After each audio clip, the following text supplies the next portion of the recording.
Okay, so picture this for a second.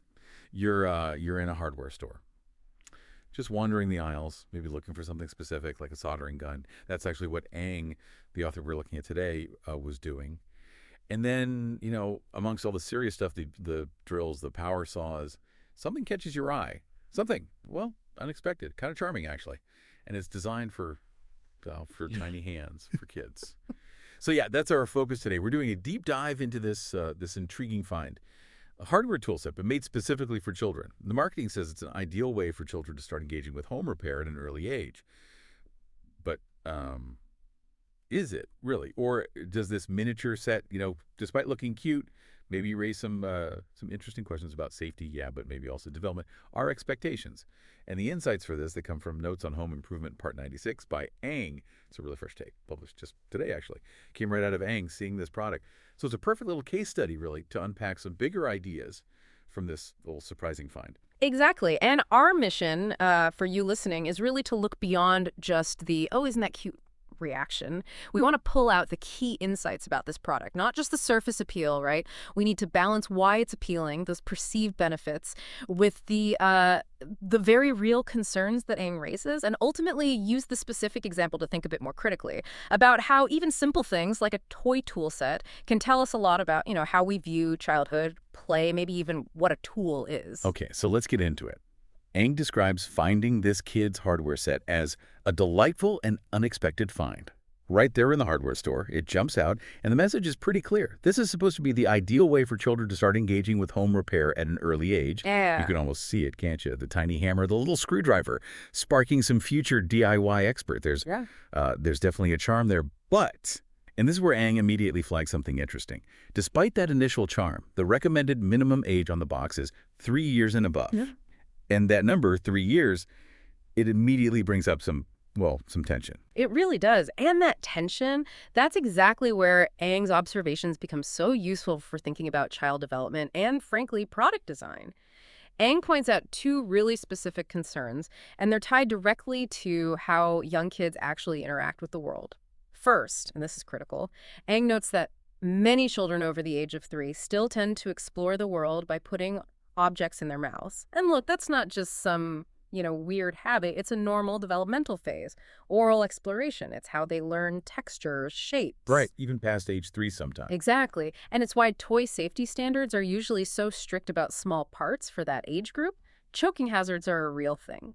Okay, then the second concern Aang flags is that some of the tools in the set have rather pointy edges. Now, for an adult tool, a pointy bit might be necessary, functional, but for a 3-year-old, think about it. Their fine motor skills are still developing. Impulse control isn't quite there yet. Yeah, accidental pokes seem almost inevitable. Precisely. It's not even about kids trying to misuse it, just enthusiastic play, And what's fascinating, I think, is how Aang's points really get at this core conflict.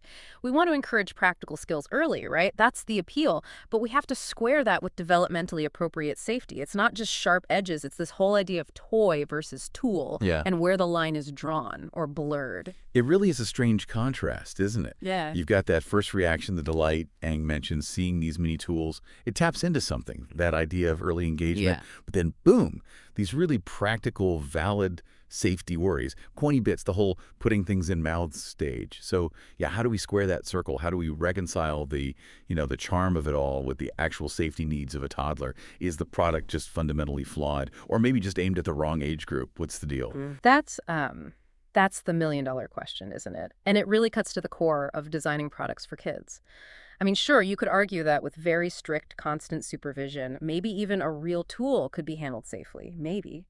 But Aang's point seems to be about the product itself, as designed for the stated age group 3 years old. Right, it's meant for play, not necessarily formal instruction. Exactly. Play tends to be less structured, less supervised, minute to minute. And this whole trend, Aang noticed, making these super realistic mini versions of adult stuff, it taps into something bigger, doesn't it? This modern desire maybe for kids to learn skills early, be independent, mirror what adults do. The appeal is definitely strong. Yeah, I can see that. But, developmental psychology tells us something important here. Curiosity is there at 3, absolutely.